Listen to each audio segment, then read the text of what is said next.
Hello नमस्कार, जय सीताराम, जय बिहार। कैसे हैं आप लोग? आपका एक बार फिर से स्वागत है मेरे channel BPSC with Sweety Singh उर्फ एडीफाइंग में। दोस्तों, ये जो एसके पांडे सर की सीरीज चल रही है उसमें जो 1857 का रिवोल्ट हम लोग पढ़ रहे हैं उसका ये लास्ट पार्ट है दोस्तों, जिसमें मैं पूरी कोशिश करूंगी कि आज जो एमसीक्यू फॉर्म जो है उसको भी कंप्लीट कर पाऊँ, ताकि जल्द से जल्द इस पुस्तक को ख़त्म करूँ, ताकि आपका जो सिर्फ 50 दिन बचा हुआ है आप लोग के पास।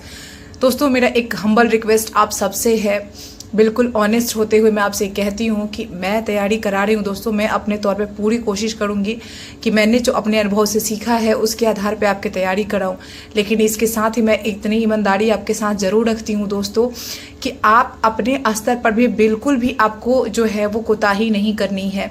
1300 के करीब सीट है और 13,000 के करीब रिजल्ट आएगा पीटी का।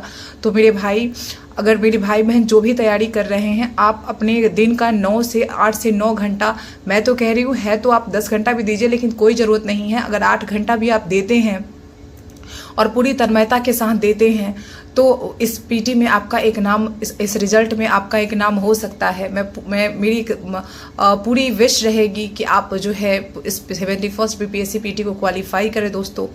और इसी सीरीज में मैं जो है इस 1857 की जो सीरीज है वो आज पार्ट 4 लास्ट पार्ट इसको कंप्लीट कराने की कोशिश करूंगी। ये वीडियो आपको जो है वो रात के 9 बजे मिल रही है।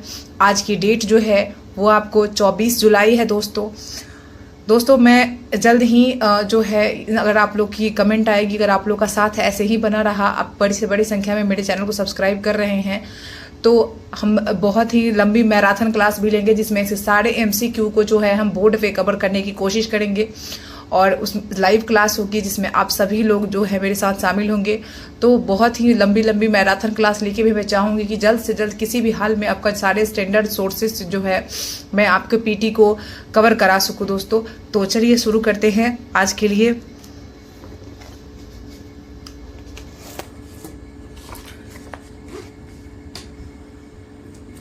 दोस्तों, हम लोगों ने यहाँ तक पढ़ लिया था कि 1857 का विद्रोह हमने खत्म कर लिया था। उसके बाद जो है अन्य प्रमुख विद्रोह उस चैप्टर से हैं, तो हम लोग उसको कंप्लीट करते हैं दोस्तों। इसका जो एमसीक्यू है वो आपको जहाँ भी मैं कहती हूँ कि ये बहुत इंपॉर्टेंट, आपको उसको कोट करना है दोस्तों।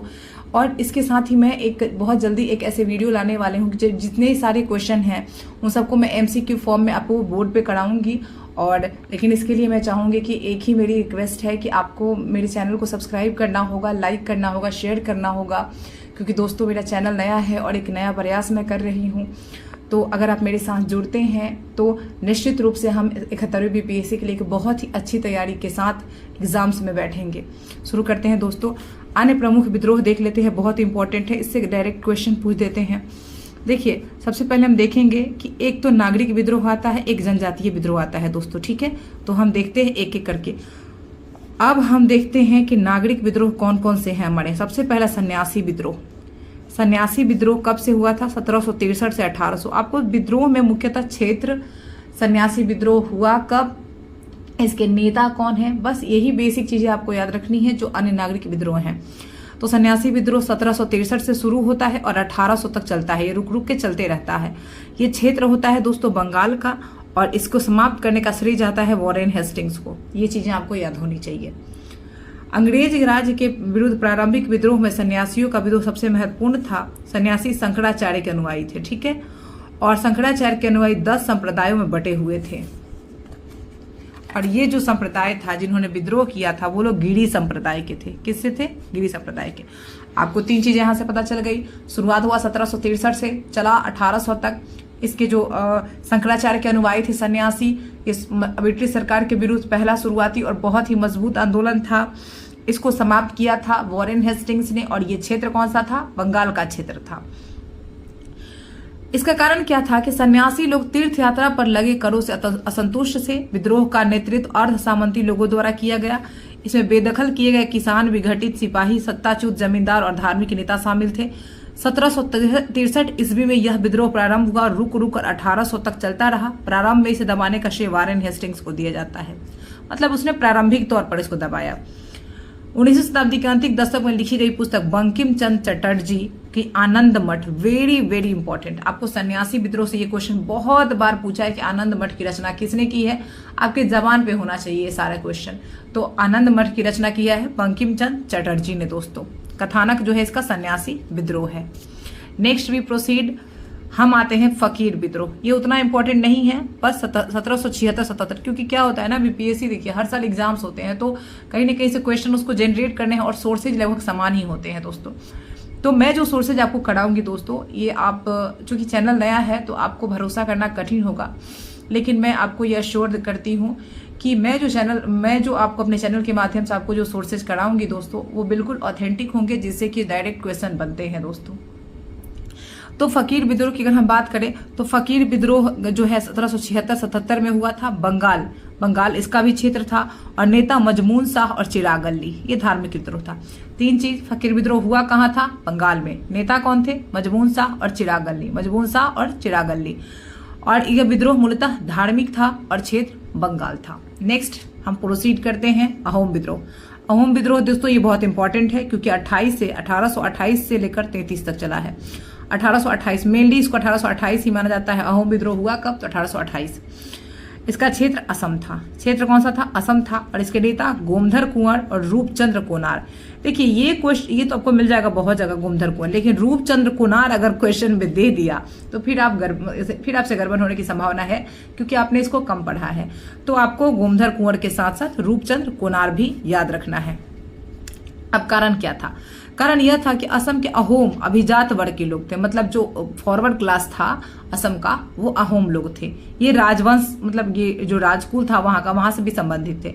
1824 में होता क्या है, बर्मा के साथ युद्ध होता है और अंग्रेजों ने वापस लौटने का अपना वचन पूरा नहीं किया तथा बर्मा के दक्षिणी भाग को अपने अधीन कर लिया। अंग्रेजों ने जब अहोम प्रदेश को भी अपने राज्य में सम्मिलित करने का प्रयत्न किया तो यह विद्रोह फूट पड़ा। 1828 में अहोम लोगों ने गोमधर कुंवर को अपना राजा घोषित किया तथा रंगपुर पर चढ़ाई करने की योजना बनाई, परंतु वह असफल रहे। गोमधर कुंवर ने आत्मसमर्पण कर दिया और 7 वर्ष की सजा सुनाई गई। 1830 में दूसरे विद्रोह की योजना बनी और दूसरे नेता बने रूपचंद्र कोनार। इनको अहोमों ने अपना राजा बनाया। ये भी गिरफ्तार हो गए और इन्हें 14 वर्ष का निर्वासन भुगतना पड़ा। अब कंपनी ने यहाँ पे शांतिमय नीति अपनाई और 33 में उत्तरी असम महाराज पुरंदर सिंह को दे दिया और अहोम विद्रोह समाप्त हो गया। ठीक है, नेता गोमधर कुंवर और रूपचंद्र कोनार 1828 से लेकर 33 तक चला है। असम का क्षेत्र है यहाँ पे। नेक्स्ट हम प्रोसीड करते हैं दोस्तों पागलपंथी विद्रोह जो 1813 से लेकर 1831 तक चला। 1813 में शुरू हुआ और चला कब तक? 1831 तक।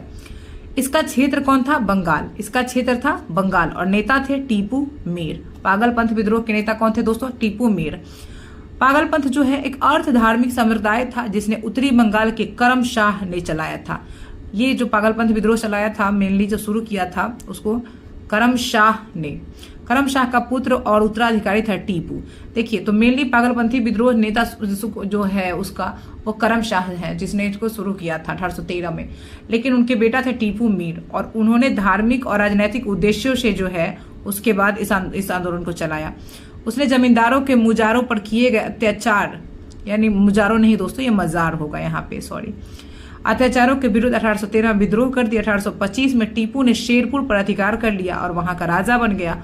1831 में टीपू के अनुयायियों का सफाया कर दिया गया और टीपू जिंद चला गया। 52 में उसकी मृत्यु हो गई। तो टीपू जो है ना, उसने एक शेरपुर पर अधिकार किया था। ये उतना इंपॉर्टेंट फैक्ट नहीं है, आपको बस इतना याद रखना है। 1813 से लेकर 1831 तक चला था। करम शाह और टीपू मीर इसके प्रमुख नेता थे और क्षेत्र बंगाल था। नेक्स्ट हम देखते हैं दोस्तों फराजी आंदोलन, जो कि 1820 से लेकर 1858 तक था। 1820 से 1858 तक था। फराजी आंदोलन जो है बंगाल में चला, ये भी बंगाल में चला। देख रहे हैं कि आंदोलनों का केंद्र कौन रहा है? बंगाल रहा है। इसीलिए अंग्रेजी से डर गए और कर्जन ने इसको 2 भागों में बांट दिया, इसकी शक्ति तोड़ दी। तो बंगाल में दादू मीर इसके नेता रहते हैं। फराजी लोग बंगाल के फरीदपुर में रहने वाले थे। वहां के हाजी शरीयतुल्लाह द्वारा चलाए गए संप्रदाय के अनुयायी थे। ये जमींदारों द्वारा किसानों के शोषण के विरुद्ध थे और ब्रिटिश सरकार को निकालकर बंगाल में मुस्लिम शासन स्थापित करना चाहते थे। इनका लड़का मोहम्मद मोहसिन, जो दादू मीर के नाम से प्रसिद्ध हुआ, ने करबंदी आंदोलन चलाया। इंपॉर्टेंट है करबंदी आंदोलन। इसने जमींदारों को से जबरदस्ती वसूली का प्रतिरोध करने के लिए किसानों को संगठित किया। दादू मीर ने नारा दिया, समस्त भूमि का मालिक खुदा है। समस्त भूमि का मालिक कौन है दोस्तों? तो खुदा है। फराजी आंदोलन को वहाबी आंदोलन से सहयोग प्राप्त हुआ। सैयद अहमद के शिष्य तीतू निजाम ने जमींदारों के विरुद्ध आंदोलन चलाया। 1831 में इनका दमन कर दिया गया, लेकिन फरैजी आंदोलन तब तक चलता रहा जब तक नील की खेती के विरुद्ध विद्रोह फूट नहीं पड़ा। फरैजी आंदोलन के नेता अंत में वहाबी दल में सम्मिलित हो गए। देखिए फराजी आंदोलन जो है वो इम्पोर्टेंट है, क्योंकि फराजी आंदोलन जो है 1820 से लेकर 1858 तक चला है। ठीक है, जब तक वहाबी आंदोलन शुरू नहीं हुआ है तब तक ये आंदोलन चलता ही रहा है। बंगाल में हुआ है दादू मीर। सबसे पहले ये हाजी शरीयतुल्लाह के द्वारा चलाया गया था, और हाजी शरीयतुल्लाह के बेटा थे दादू मीर, उनके द्वारा इसको आगे बढ़ाया गया। ठीक है, तो एक जो यहाँ पे इसने दिया था दादू मीर ने, समस्त भूमि पर मालिक खुदा है, तो ये कहा था दादू मीर ने। आपको इतना पर याद करना है। नेक्स्ट दोस्तों हम बात करते हैं वहाबी आंदोलन। 1830 से लेकर 1860 तक चला था। ठीक है, अंग्रेजी प्रभुसत्ता को 19वीं सदी के मध्य में वहाबी आंदोलन ने गंभीर चुनौती दी, क्योंकि बहुत लंबे समय तक चलते रहा, संगठित रूप से चलते रहा। राय बरेली में सैयद अहमद बरेलवी थे, इस आंदोलन के प्रवर्तक थे। कौन थे? सैयद अहमद बरेलवी। नाम याद रखना है। वहाबी आंदोलन कब से कब तक? 1830 से 1860 तक चला, और सैयद अहमद बरेलवी जो है इसके नेता थे। ये अरब के अब्दुल वहाब से प्रभावित थे, परंतु उन पर ज्यादा प्रभाव दिल्ली के एक संत वली उल्लाह, शाह वली उल्लाह का था। देखिए जो ये सैयद अहमद बरेलवी थे, किससे प्रभावित थे? तो अब्दुल वहाब। किससे? अब्दुल वहाब जो अरब का था। लेकिन सबसे ज्यादा इन पर जो असर था वो था आपको संत शाह वली उल्लाह का। इसलिए इस आंदोलन को वली उल्लाह आंदोलन भी कहा जाता है। क्या आंदोलन?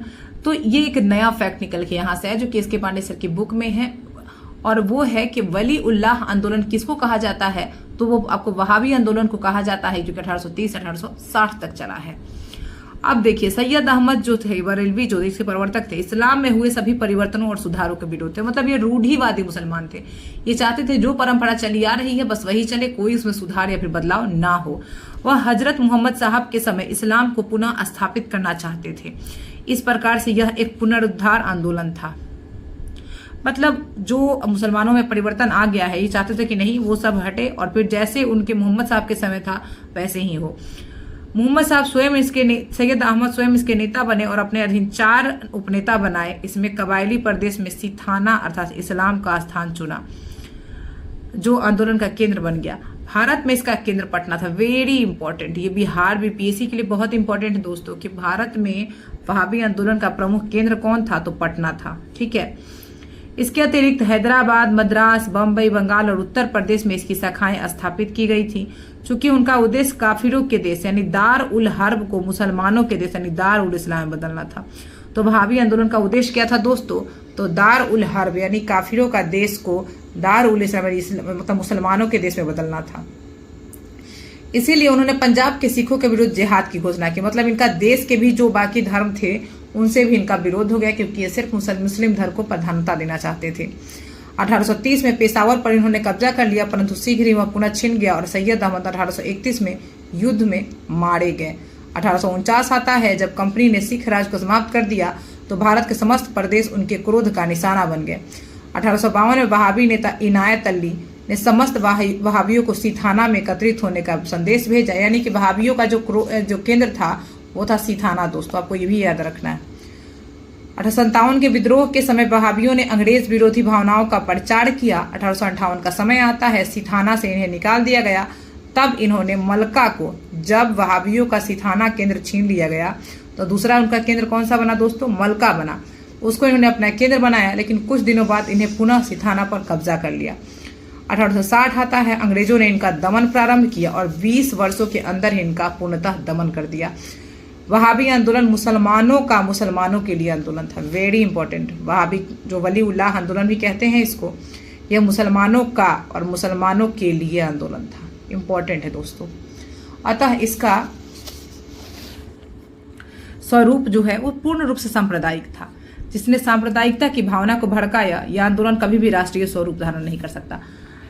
क्योंकि देखिए अब ये आंदोलन तो राष्ट्रीय स्वरूप को लेकर पैदा ही नहीं हुआ है। इसका जो इसका नियत ही है वो है ही कि जो है वो मुसलमानों का दारुल इस्लाम बनाना। तो इस तरह से देखें तो इस आंदोलन का जो है वो स्वरूप मतलब भारत के हित में नहीं है, तो इसकी हम वो चर्चा नहीं करते हैं। आगे बढ़ते हैं, कुका आंदोलन देखते हैं। कुका आंदोलन 1840 से 72। अब देखिए कुका आंदोलन में जो आपको मेन याद रखना है वो तो सिर्फ याद रखना है कि इसमें जो नेता कौन थे तो भगत जवाहर मल थे। लेकिन एक बार इसको हम लोग ओवरव्यू लेके पढ़ लेते हैं। कुका आंदोलन धार्मिक आंदोलन के रूप में प्रारंभ हुआ था। इसका उद्देश्य था सिख धर्म में प्रचलित बुराई और अंधविश्वास को दूर कर इस धर्म को शुद्ध करना। परंतु बाद में यह आंदोलन राजनीतिक आंदोलन के रूप में परिवर्तित हो गया, जिसका उद्देश्य अंग्रेजों को यहाँ से बाहर निकालना था। कुका आंदोलन की शुरुआत सबसे पहले 1840 में हुई है। दोस्तों यहाँ पे एक क्वेश्चन पूछता है, कुकी आंदोलन पूछता है, तो उसके साथ ही इसको कंफ्यूज नहीं करना है। कुकी आंदोलन त्रिपुरा में हुआ था दोस्तों, और कुका आंदोलन हुआ है पंजाब में, और 1840 से लेकर 72 तक ये आंदोलन चला है। ठीक है, तो यहाँ पे सेन साहब अर्थात भगत जवाहर मल द्वारा इस आंदोलन की शुरुआत की गई थी। सेन साहब के अनुयायी बालक सेन ने अपने अनुयायियों का एक दल गठित किया और उत्तर पश्चिम सीमा प्रांत में हजारा। अब ये एक क्वेश्चन हो सकता है कि जो कुका आंदोलन के अनुयायी थे उनका मुख्य केंद्र कौन था, मुख्यालय कहाँ था, तो हजारा में था। कुका आंदोलन जो था दोस्तों, सामाजिक सुधार में जाति और अंतरजातीय विवाह पर लगे प्रतिबंधों को समाप्त करना, मांस नशीली वस्तुओं का परित्याग करना इसमें शामिल था। पंजाब पर अंग्रेजों की विजय के बाद सिख प्रभुसत्ता को पुनः स्थापित करना इस आंदोलन का एक मुख्य कार्यक्रम बन गया।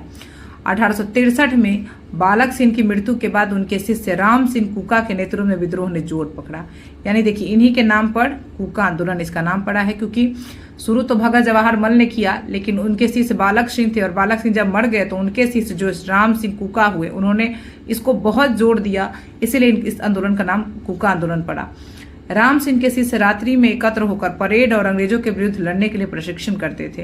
कुकाओं का पहला विद्रोह राम सिंह के अधीन 1869 में फिरोजपुर में हुआ।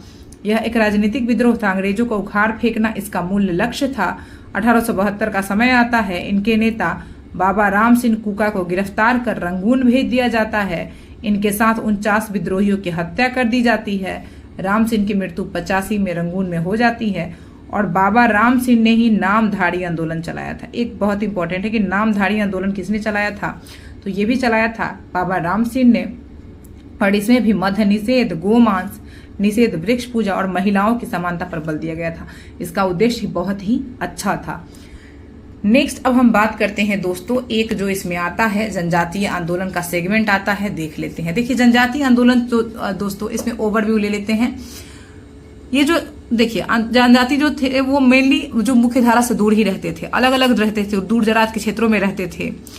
तो उनके जब क्षेत्र में हस्तक्षेप किया गया, अंग्रेजों ने उनको भी नहीं छोड़ा। जब उनके क्षेत्र में हस्तक्षेप किया, उनके वन अधिकारों को छीना, उनके जो झूम कृषि के अधिकार को छीना, उनके रीति रिवाज में हस्तक्षेप किया, जब उनके मतलब जो नया जमींदारी कानून थोपा उन पर, तो इससे वो जो है बौखला गए, उनकी व्यवस्था को परिवर्तन को बर्दाश्त नहीं कर पाए और जनजातीय आंदोलन की एक श्रृंखला शुरू हुई। देखिए यहाँ पे एक बहुत ही इंपॉर्टेंट क्वेश्चन है दोस्तों कि जनजातीय शब्द पहली बार किसने जो इसका इस्तेमाल किया, तो ठक्कर बप्पा ने। आपको याद रखना है जनजातीय शब्द ठक्कर बप्पा। आप देखते हैं जनजातीय, अब हमने जैसे आपने पहले ही अब मैंने बताया कि ये जो जनजाति होते थे जंगल में रहते थे, देश दुनिया से दूर रहते थे, तो इनका एक अपना कानून, अपना समाज, अपनी भाषा, अपनी संस्कृति, अपना रहन सहन सब अपना होता था। ठीक है, ये ना किसी से मिलते थे और ना ही किसी को अपने में घुसने की परमिशन देते थे। अब होता क्या है कि वे हर जगह, देखिए इनका एक खेती करने का तरीका होता है झूम। ये क्या करते हैं कि अब जगह जगह पे जंगल काट के वहां पे खेती कर लिए, उसके बाद उस जगह को जला के आगे बढ़ गए, फिर दूसरी जगह किए। अब जंगल पर इनकी निर्भरता है, जंगल से ही खाना है, जंगल से ही पीना है, जंगल में ही रहना है, जंगल में ही पहनना है, सारा चीज का जंगल था। अब क्या हुआ कि अंग्रेजों का जब राज्य विस्तार होने लगा तो उन्होंने व्यक्तिगत कानून बनाने शुरू कर दिए। कृषि के तरीके पर हस्तक्षेप करने के कारण अंग्रेज जो बाहरी लोग, जिन्हें ये दीकू कहते थे, आदिवासी जो भी बाहरी लोग उनके आ जाता था उनके दीकू कहते थे, के विरुद्ध विद्रोह हुए। दीकू में महाजन थे, जमींदार थे, ठेकेदार थे, ये सब इन प्रकार का जनजातियों का विद्रोह मूलतः जमींदारों और अंग्रेजों के विरुद्ध हुआ, क्योंकि अंग्रेज ने जमींदारी कानून बनाई, उससे जमींदारों का ही क्षेत्र प्रभुत्व बढ़ा, उन्होंने इनका अत्यधिक शोषण किया, और जिसके कारण ये लोग जो है व्यवस्था परिवर्तन के लिए जो है उतारू हुए, आंदोलन पर उतारू हुए। एक यह भी उल्लेख मिलता है कि ईसाई जब प्रचारक आदिवासियों की संस्कृति पर प्रहार कर रहे थे, उस समय आदिवासियों के नेता जिन्हें भगत कहा जाता है, अपने अनुयायियों को हिंदू धर्म के आदर्शों का पालन करने के प्रेरित किए और आंदोलन किए। मतलब धर्म तो धर्मांतरण भी तो चल ही रहा था उस समय। सबसे पहला जो आंदोलन हुआ वो भील का आंदोलन हुआ दोस्तों, ठीक है, भील का। ये भीलों ने महाराष्ट्र और राजस्थान में विद्रोह किया, ठीक है, आज भी भील वहीं बसते हैं। महाराष्ट्र का विद्रोह देखते हैं। महाराष्ट्र के खानदेश में भील काफी संख्या में निवास करते थे। 1818 में खानदेश पर अंग्रेजी अधिपत्य से भीलों का अंग्रेजों से संघर्ष प्रारंभ हुआ। कृषि संबंधी कर एवं नई सरकार का भय इस विद्रोह का मूल कारण था। 1819 में भीलों ने विद्रोह करना प्रारंभ किया। 1820 में इनका नेतृत्व सरदार दशरथ ने किया। 1822 में हीरिया ने भीलों का नेतृत्व किया। 25 में सेवरम ने पुनः भीलों के नेतृत्व में विद्रोह किया और 1857 में भागोजी और काजल सिंह नामक भील नेताओं ने अंग्रेजों से लोहा लिया, लेकिन इनका कठोरता से दमन कर दिया गया। भील लोगों ने मराठों का भी समर्थन प्राप्त किया था। देखिए दोस्तों, ये जो भील आंदोलन चला है महाराष्ट्र वाला, इसमें कई नेता हुए हैं। जो 1819 से शुरू हुआ है, मुख्यतः 1820 इसको लिया जाता है इसका टाइम। तो 1819 से जो शुरू हुआ है, 1818 में खानदेश से शुरू हुआ है। 1819 में इनका नेता कौन कौन था? दशरथ, हिरिया, सेवरम, भागोजी और काजल सिंह। तो सेवरम 1825 वाला वेरी इंपॉर्टेंट, ये भी बहुत नाम इनका आता है, तो सेवरम, लेकिन आपको बाकी भी याद रखना है। नेक्स्ट वी प्रोसीड, राजस्थान का भील विद्रोह। ब्रिटिश काल में जो है देश के अन्य भागों की तरह राजस्थान में भी अंग्रेजी सरकार और साहूकारों ने भीलों का शोषण किया। मेवाड़ के भील जो थे वह आपको धोलाई और रखवाली लंबे समय से वसूली करते आ रहे थे। अपने आक्रमणों से इस इलाके के ग्रामों और यात्रियों से बचाए रखने के प्रतिफल के रूप में वे इससे वसूल करते थे, ठीक है। कर्नल रीड की सहायता से मेवाड़ के शासक ने भोलाई, यानी ये जो भोलाई यहाँ पे था दोस्तों, भोलाई और रखवाली जो वसूलते थे, कौन? भील वसूलते थे। कर्नल रीड सलाह देता है मेवाड़ के शासक को कि भोलाई का अधिकार समाप्त कर दिया जाए और लकड़ी काटने और महुआ के फूल एकत्रित करने पर भी रोक लगा दी। अब यहाँ पर तीसाला नामक नया भूमि कर लगा दिया, जिससे साहूकारों का आगमन हुआ और शोषण की न रुकने वाली प्रारंभिक प्रक्रिया शुरू हुई। भीलों में डाकन प्रथा का प्रचलन था, अर्थात कुछ औरतों को डाकन या जादूगरनी समझकर भयंकर यातनाएं दी जाती थी। इसी प्रकार सती प्रथा का भी बोलबाला था। इन कुरीतियों को समाप्त करने का प्रयत्न किए गए। इससे आदिवासी समाज ने साहूकारी व्यवस्था के शोषण और अन्य हो रहे बदलाव से प्रेरित होकर 1821 में उपद्रव करना शुरू कर दिया। भीलों का नेतृत्व कर रहे थे दौलत सेन। 1841 में ब्रिटिश सरकार ने भीलों के दमन हेतु मेवाड़ भील क्वार्टर्स की स्थापना की और खेरवाड़ा इसका केंद्र बना। 19वीं सदी के अंतिम 2 दशकों में भील विद्रोह का नेतृत्व श्री गोविंद ने किया। इन आदिवासियों के सेवार्थ 1833 में संप सभा की स्थापना की गई, जिसके माध्यम से भीलों को संगठित किया गया। 1888 में मानागढ़ की पहाड़ी पर संप सभा के अधिवेशन में जिसमें हजारों भील सम्मिलित हुए। स्थानीय जमींदार एवं ब्रिटिश सरकार ने इनके दमन के लिए सेना भेजी। 1500 आदिवासी मारे गए। मोतीलाल जो तेजवार थे दोस्तों, ने भील आदिवासियों को में सर्वाधिक स्मरण किया जाता है। एक मोतीलाल तेजवार नाम के जो भील नेता हैं, उनका सबसे अधिक स्मरण किया जाता है। इन्होंने 1921 में जागीरदारों द्वारा ली जाने वाली बेट बेगार के विरुद्ध भीलों को संगठित किया। उन्होंने नीमरा गांव में आदिवासियों को बेगार और शोषण के विरुद्ध विशाल सम्मेलन आयोजित किया। इनके दमन हेतु सेना भेजी गई और 1200 भील मारे गए। तेजावर को उदयपुर सेंट्रल जेल में डाल दिया गया। 1945 में रिहा किया गया और 63 में इनकी मृत्यु हो गई। तो दोस्तों, यहाँ पे जो राजस्थान वाला भील विद्रोह था बहुत ही ज़्यादा फेमस था, क्योंकि वहाँ पे जो है कर्नल रीड की सहायता से जो है उनके अधिकार छीने गए। तीसाला प्रथा, जो तीसाला नामक कर लगा, डाकन प्रथा रोक दी गई। और नेता कौन थे राजस्थान वाले का? तो आपको याद रखना, दौलत सिंह। नेता कौन थे? दौलत सिंह। और आगे चल के कौन हुए? श्री गोविंद। नेक्स्ट दोस्तों, और वेरी इंपॉर्टेंट, संथाल विद्रोह 1855-56, सबको पता है इसके बारे में। प्रमुख नेता सिद्धू और कान्हू और साथ में चांद और भैरव।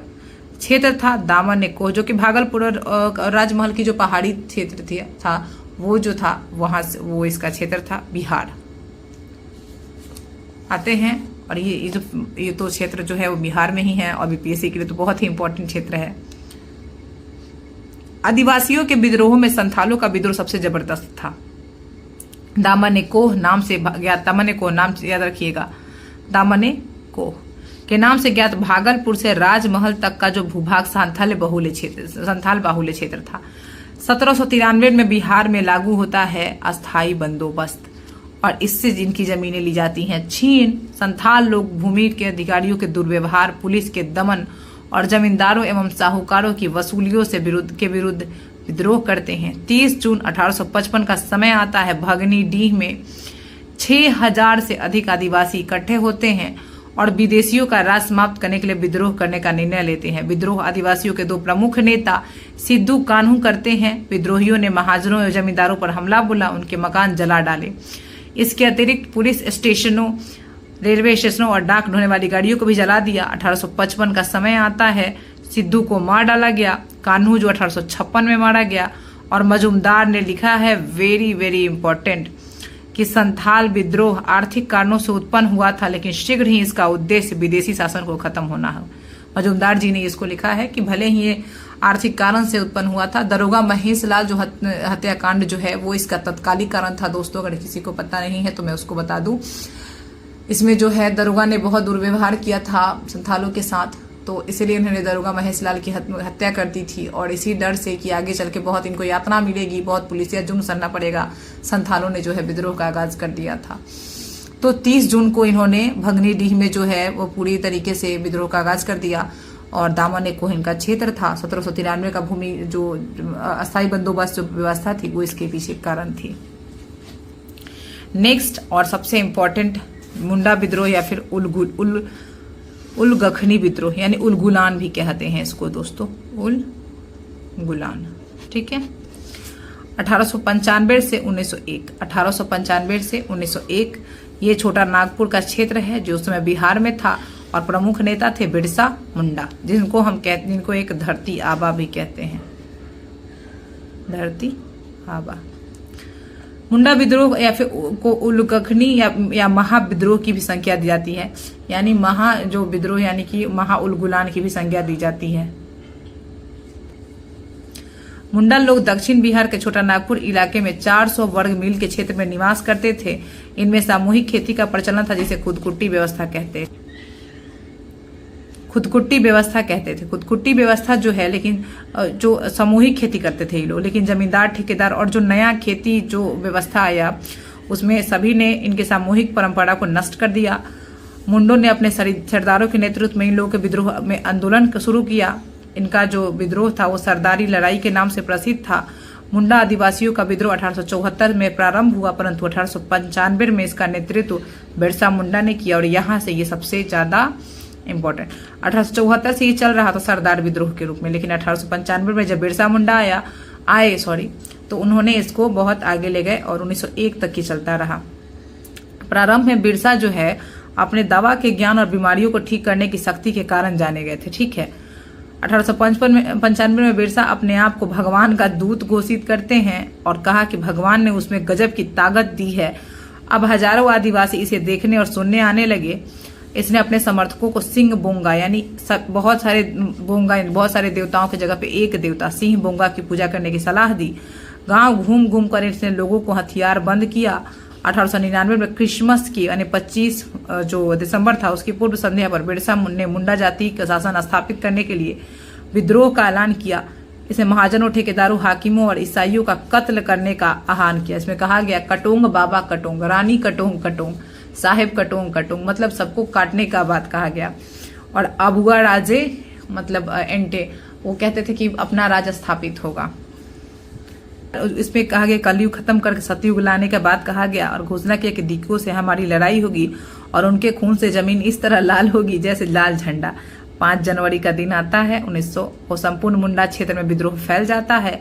लगभग 6000 मुंडा हथियारों से लैस बिरसा के साथ हो जाते हैं। जो मुंडा लोग थे, इस विद्रोह में मुंडा महिलाओं की भूमिका भी महत्वपूर्ण थी। बिरसा मुंडा को 3 फरवरी 1900 को सिंह भूम से गिरफ्तार कर रांची जेल में डाल दिया जाता है और यही जून 1900 में हैजा से इसकी मृत्यु हो जाती है। इसके बाद दोस्तों आता है कोल विद्रोह 1829 से 1839। ठीक है, 1829 से 1839 और फिर दोबारा 1844 से 48।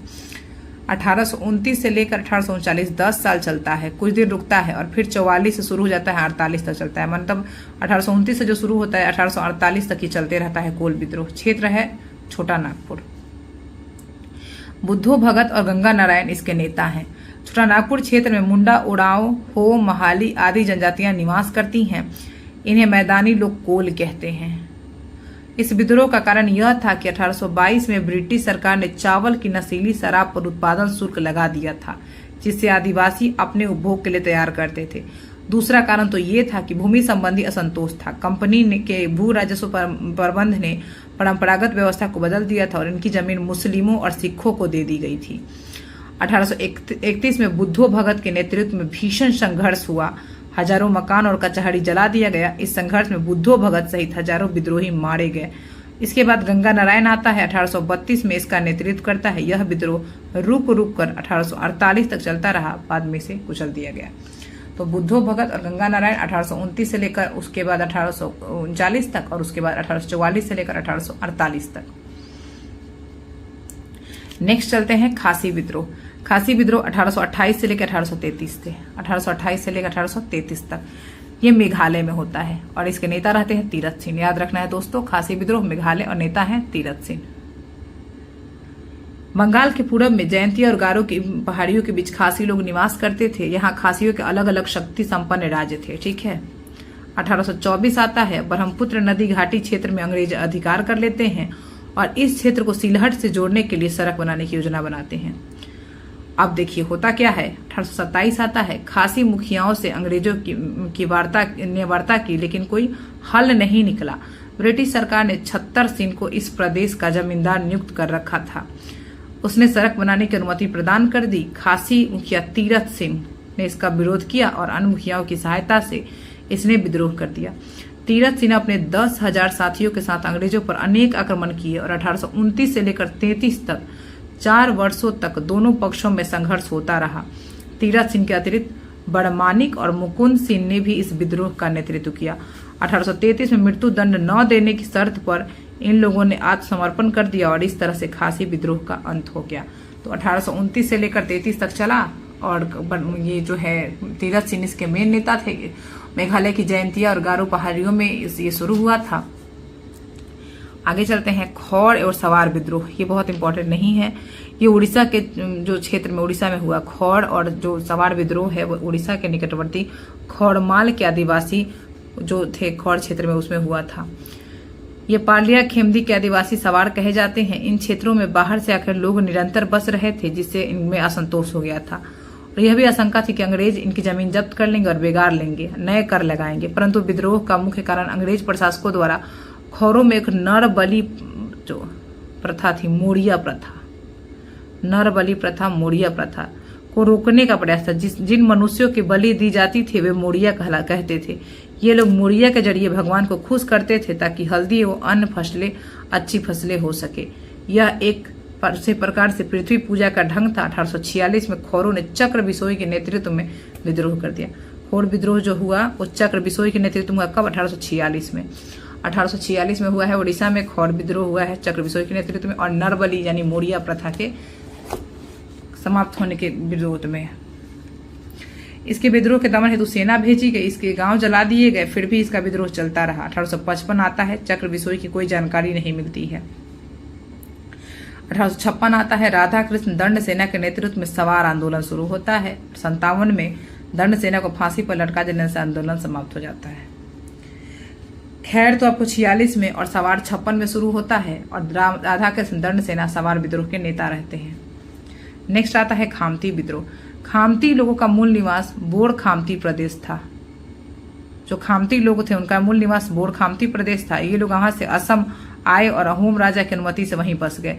ये लोग अपने कानून और रीति रिवाज इनके थे अपने, किंतु अंग्रेजी न्याय व्यवस्था, राजस्व वसूली मतलब अंग्रेजी जो अन्य कर लगा दिए गए थे, इनसे खामती सरदार खबा गोहाई और रूनू गोहाई अंग्रेजों से असंतुष्ट हो गए। 1839 में इनके नेतृत्व में खामती लोगों ने अंग्रेजों पर आक्रमण कर दिया और सदिया स्थित पूरी अंग्रेजी रेजिमेंट को नष्ट कर दिया। मेजर व्हाइट मारा गया, इनकी बंदूकें और तोपें नष्ट कर दी गई। 1843 में सरदारों में आपसी फूट के कारण इन्हें आत्मसमर्पण करना पड़ा। यानी कि जो है 1839 में ये खामती विद्रोह शुरू हुआ था और कहाँ था ये? असम में हुआ था। मेजर व्हाइट मारा गया था इसमें।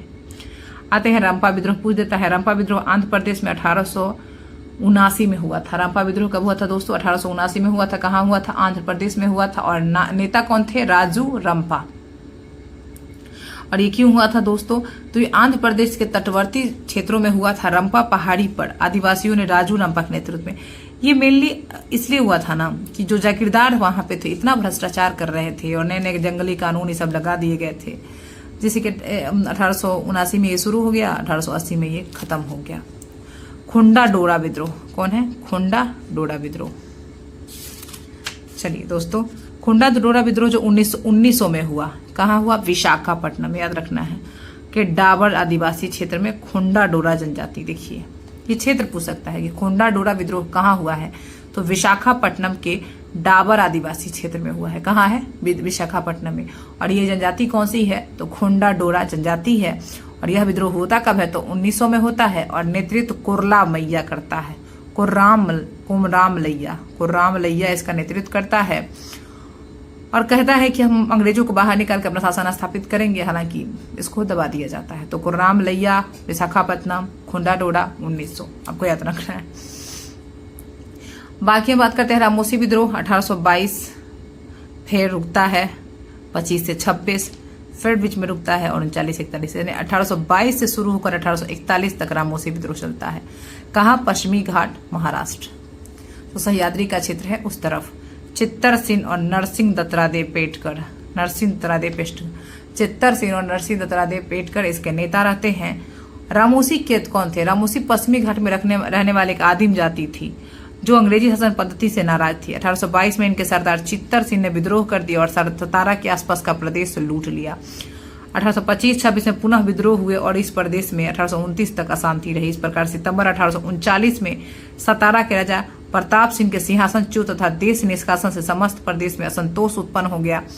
1840-41 में विस्तृत दंगे हुए। नरसिंह दत्तादेव पेटकर ने बहुत से सैनिक एकत्रित कर लिए और बादामी का दुर्ग जीत पर उस पर सतारा के राजा का ध्वज फहरा दिया। अंग्रेजी सेना ने बाद में विद्रोह को दबा दिया। 1822 से शुरू होता है चित्तर सिंह के साथ और 1841 तक राम सिंह जो पेटकर थे, जो नरसिंह दत्तादेव पेटकर थे, उनके साथ ही चलता है रामोसी विद्रोह। इसका है इसके बाद कुकी आंदोलन। दोस्तों कुकी आंदोलन मणिपुर और त्रिपुरा में, उसमें मैंने बताया था आपको कि मणिपुर और त्रिपुरा में उसाई के पहाड़ी क्षेत्र में रहने वाली कुकी जनजाति के द्वारा होता है। अब इनका जो है 1826 में होता है, 44 तक चलता है और 49 में भी इनका कुछ होता है। कुकियों के हमले से इस क्षेत्र में आतंक छा गया और 1850 तक जो है इनकी जो है अंग्रेजों की प्रभुसत्ता इन्होंने स्वीकार कर ली। तो सिर्फ ये पूछता है कि कुकी आंदोलन हुआ कहाँ था, तो मणिपुर और त्रिपुरा के क्षेत्र में हुआ था। चुआर विद्रोह या फिर भूमिज विद्रोह, चुआर या फिर भूमिन लिखा है, भूमिज भी कहीं कहीं लिखा रहता है। तो चुआर विद्रोह जो हुआ था दोस्तों वो आपको हुआ था 1776 से लेकर 1772 यहाँ पे 66 से 1766 से लेकर 1772 तक, और फिर ये शुरू हुआ 95 से लेकर 1816 तक। यानी ओवरऑल 1766 से जो शुरू होता है वो आपको 1816 तक ये जाता है। इसके नेता रहते हैं, जो इसका क्षेत्र जो है वो बंगाल है और नेता रहते हैं जगन्नाथ। चुआर या भूमिज विद्रोह बंगाल में मेदिनीपुर जिला में होता है। कहाँ होता है? मेदिनीपुर। 1760 में यह क्षेत्र अंग्रेजों के हाथ में आ गया था और यहाँ पर अंग्रेजों ने शोषण करना शुरू कर दिया था। इस कारण दल भूमि के राजा जगन्नाथ ने 1768 में विद्रोह कर दिया और अपने इलाके को पूरी तरीके से उजाड़ दिया। इन्होंने कंपनी को राजस्व देना बंद कर दिया। यह विद्रोह लगभग 30 वर्षों तक चला, धीरे धीरे खुद ही समाप्त हो गया। यानी 1766 से 1772, उसके बाद 1795 से 1816। हो विद्रोह 1820-22, 31-37, यानी 1820-22 पे कहीं दिया रहता है, 1831 भी दिया रहता है और कहीं 1837 भी दिया रहता है। तो तीनों चीजें सही हैं, तीनों बार में हुआ है वो विद्रोह। छोटा नागपुर क्षेत्र इसका बिहार में है और छोटा नागपुर के हो आदिवासियों ने बढ़े हुए भूमिकर के कारण जो है विद्रोह किया था।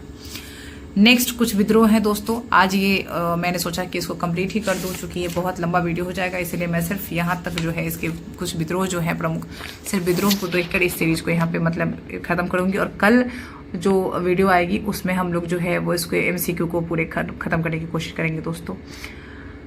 गडकरी विद्रोह कब हुआ था? 1844 में। याद रखना है कहाँ हुआ? महाराष्ट्र में। गडकरी विद्रोह 1844 और हुआ महाराष्ट्र में। ये गडकरी लोग मराठा किलों में जो काम करने वाले अनुवांशिक सैनिक जाति के थे। पूछ देता है गडकरी लोग कौन थे, तो मराठा किलों में जो काम करते थे उनके सैनिक थे ये। जब इनकी छटनी कर दी गई, निकाल दिया गया, तब इन्होंने समनगढ़ और भूदरगढ़ के दुर्ग जीत लिए। इधर इस विद्रोह को भी अंग्रेजों ने दबा दिया। नेक्स्ट है दीवान बेला थम्पी विद्रोह, जो कि आपको तमिलनाडु में हुआ है 1805। दीवान बेला थम्पी विद्रोह 1805 में हुआ है, आपको तमिलनाडु में हुआ है दीवान बेला थम्पी के द्वारा। त्रावणकोर के जो राजा थे उन्होंने बेलेजली से मतलब उनसे बेलेजली ने सहायक संधि स्वीकार करने पर जोर दिया, परंतु उन्होंने मना कर दिया। इस कारण शासक को हटा दिया गया। इसके विरोध में उनके दीवान बेला थम्पी ने विद्रोह कर दिया। इस विद्रोह को नायर बटालियन ने अपना समर्थन दिया। 1857 के विद्रोह का ये पूर्वगामी है, क्योंकि यहाँ पे नायर बटालियन जो सेना का था उसने इसको समर्थन दे दिया था। ये वेरी इंपॉर्टेंट कि 1857 के विद्रोह का पूर्वगामी विद्रोह कौन था, तो बेला थम्पी का विद्रोह 1805 तमिलनाडु।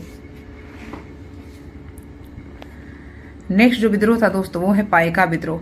पाइका विद्रोह 1817 से 1885 तक चला। 1817 से 1885 तक चला और ये उड़ीसा के तट पर हुआ था। कहाँ हुआ था? उड़ीसा में हुआ था। पाइका लोग पहले लगान मुक्त भूमि प्राप्त होती थी, बाद में जब लगान लिया जाने लगा तो इन्होंने जगबंधु के नेतृत्व में, बस इतना ही याद रखना है कि नेता कौन थे यहाँ पे, जगबंधु। क्षेत्र कौन था? उड़ीसा। बस आपको इतना ही याद रखना है। पोलीगरो का विद्रोह भी आपको इतना ही याद रखना है दोस्तों, बहुत ज़्यादा याद नहीं रखना है। 1799 से 1801, 1799 से 1801। और कहाँ हुआ? विजयनगर साम्राज्य के जो पूर्वी घाट के जंगल थे इन्हें पोलीगर कायम कर ले रखे थे। अब अपने राज कायम किए हुए थे सबको, और हथियार बंदस्ता रखते थे। इनका विद्रोह तमिलनाडु में टीपू सुल्तान के शासनकाल के अंतिम समय में हुआ था। टीपू अंग्रेज संघर्ष के बीच अंग्रेज विजयी हुए, तब अंग्रेजों का से इनका 1799 से 1801 में इनका संघर्ष हुआ था। इस विद्रोह के नेतृत्व जो है कट्टा वामन कर रहे थे। पोलीगर का विद्रोह जब हुआ 1799 से 1800 जो है 1 के बीच विजयनगर यानी कर्नाटक में हुआ था, और ये कट्टा वामन इसके नेता थे। किट्टूर का विद्रोह होता है दोस्तों। किट्टूर का विद्रोह होता है आपको 1824 से लेकर 1829 तक रानी चिन्नम्मा के नेतृत्व में कर्नाटक में। किट्टूर का विद्रोह रानी चिन्नम्मा के नेतृत्व में होता है, 1824 से 29 तक चलता है। कर्नाटक के किट्टूर नामक स्थान पर होता है। इसका कारण 1824 में स्थानीय शासक की मृत्यु के बाद गोद लिए गए उत्तराधिकारी को मान्यता देने से इनकार करने पर होता है। इस विद्रोह का नेतृत्व चिन्नम्मा ने किया, और यह मृतक राजा की विधवा थी। चिन्नम्मा को पकड़ लिया गया और धारवाड़ के जेल में बंद कर दिया गया, जहां इनकी मृत्यु हो गई। अब विजयनगर के राजा का विद्रोह 1794 में। विजयनगरम के राजा से जब एक अंग्रेज रेजिमेंट रखने को कहा गया और अधिक रुपयों की मांग की गई तो उसने विद्रोह कर दिया 1794 में। मोपला विद्रोह वेरी इंपॉर्टेंट 1836 से लेकर 51 तक चला है। मालाबार तट केरल पर, और मुगलाओं ने 1836 से 51 के बीच 22 बार विद्रोह किया है। सूरत का नमक विद्रोह 1844 में, जब नमक का दाम आधा रुपये प्रतिमन से बढ़ाकर 1 रुपये प्रतिमन कर दिया गया तो विद्रोह फूट गया। बघेरा का विद्रोह पूछ देता है, कहाँ? तो गुजरात में 1818 से 1829 तक। बघेरा का विद्रोह 1818 से 1829 तक गुजरात में। दोस्तों यहाँ पे मैं एक अभी और बचा है दोस्तों थोड़ा सा। कच्छ का विद्रोह कब हुआ? 1819 से 1831। ये कच्छ का विद्रोह पूछ देते, ये सब विद्रोह पूछता है, बीपीएससी पूछता है, इसलिए सारे क्वेश्चन इसी में से पूछते हैं। आप देख लीजिएगा बीपीएससी का प्रीवियस ईयर क्वेश्चन उठा के दोस्तों, आपको मैक्सिमम क्वेश्चन इस बुक से मिल जाएंगे। कच्छ का विद्रोह 1829 से 1831 में हुआ था दोस्तों। भारमल और झडेजा इसके नेता थे।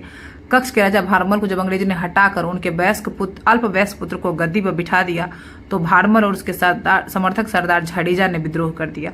1831 में भारमल को पुनः गद्दी मिल गई, विद्रोह शांत हो गया। तो कच्छ का विद्रोह हुआ था 1819 से 1831 तक। दोस्तों इसके बाद इसमें जो एमसीक्यू है दोस्तों, बहुत ही इंपॉर्टेंट एमसीक्यू है, जहां से डायरेक्ट क्वेश्चन बने हुए बीपीएससी में, मैंने देखा है इसको। तो मैं जो है दोस्तों अब आपको ये कल वाले जो वीडियो में इस सारे एमसीक्यू जो कि टोटल यहाँ पे दोस्तों टोटल जो एमसीक्यू है यहाँ पे वो 85 एमसीक्यू है। वेरी वेरी इंपॉर्टेंट एमसीक्यू है दोस्तों। तो मैं आपको कल कराऊंगी। आपको स्टे ट्यून रहना है मेरे चैनल के साथ। मैं वीडियो को यहीं ख़त्म करती हूँ, मुझे आज्ञा दीजिए। सब लोग पढ़ते रहिए, मस्त रहिए, व्यस्त रहिए। 50 दिन का समय बचा है, एक एक पल का, एक एक मिनट का जो है वो सही से इस्तेमाल कीजिए। 13,000 रिजल्ट में एक सीट अपना भी पक्का कीजिए दोस्तों, और मेरे साथ जुड़े रहिए। ये मेरा एक नया प्रयास है, लेकिन आप लोग के समर्थन से जो है हम बहुत जल्द बीपीएससी के लिए कंप्लीट जो है वो आपको जो प्रोसेस है 71st कैसे पास करें, सारा स्टैंडर्ड बुक हम लाने की कोशिश करेंगे दोस्तों। और ज़रूरत पड़ी तो बोर्ड पर भी हम मैराथन क्लास लेंगे इसका, ताकि कैसे भी करके आपका जो है 71वीं बीपीएससी का तो सिलेबस कंप्लीट होना ही चाहिए।